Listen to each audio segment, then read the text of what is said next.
This is a Japanese box bellows.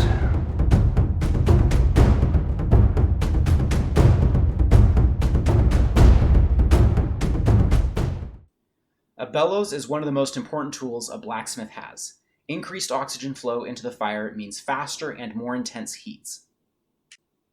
And just huffing and puffing on the fire isn't going to work. Your lungs can't do the job by themselves. Enter the bellows.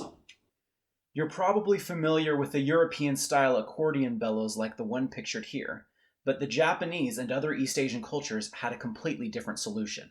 Let's take a look at it. Here's what the box bellows looks like from the outside. Here on the end, you can see two holes. Those are valves that allow air to come into the main chamber. And then you can see the main body of the device is made out of two pieces of pipe, and one has been cut in half lengthwise and glued onto the other. You can also see the end caps made of plywood, and they've been glued on with liquid nails. There's the other two valve holes, and then you can also see there the piston that we haven't put a handle on yet. Probably the greatest thing about the box bellows design is the fact that it blows out air both on the upstroke of the piston and the downstroke of the piston. So it doesn't inhale, exhale, inhale, exhale. Instead, on every stroke of the piston, it is simultaneously bringing air into the main chamber and expelling air from the secondary chamber into the fire. You get a constant flow of air. Let's look inside to see how that mechanism works. So as you take the top off, you can see how the valves work. They're just covered by rubber flaps that only permit air to flow one way. That's essential towards getting the double action of the bellows. Here's the piston, and you can see it's baffled to try to create an airtight seal as it moves up and down this large main chamber. The piston performs the same action on both the upstroke and the downstroke. It just does it at opposite sides of the chamber. So on the upstroke, it's pulling in air from the bottom and pushing out air from the top. And on the downstroke, it's pushing out air from the bottom and pulling in air from the top. The air gets out of the bellows and into the fire via a set of valves here. There's a similar set of valves at the other end. These valves lead into the secondary chamber, the second piece of pipe that's glued on. The effect is a lot like the circular breathing that's used to play the didgeridoo. Simultaneously, while more air is coming into one end of the chamber, air at the other end is being compressed and driven out through the valves and into the fire.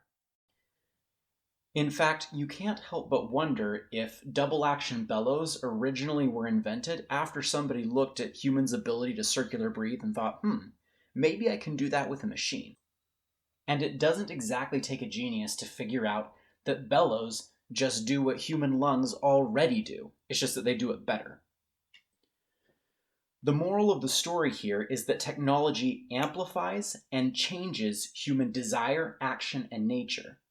And that gives us a really good reason to understand the technology that we use, because it has a relationship with us. It changes who we are, and we need to be aware of that so that it changes us in good ways and not in bad ways.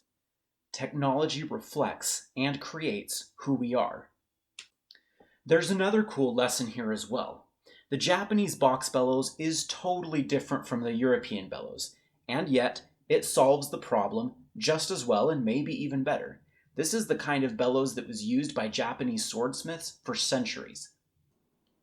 The more you understand technology, the more you can see other ways of doing things. Other ways that are different than, and maybe even better than, what you're doing now.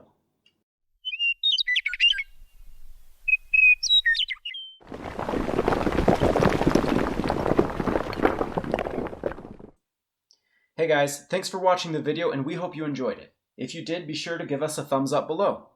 Also, our whole channel is just like this video. Half cool projects, half philosophy. So if that sounds like something you want more of, go ahead and hit the subscribe button and ring the bell so that you'll get alerts when we post new videos. And remember, you make technology, that technology makes you too.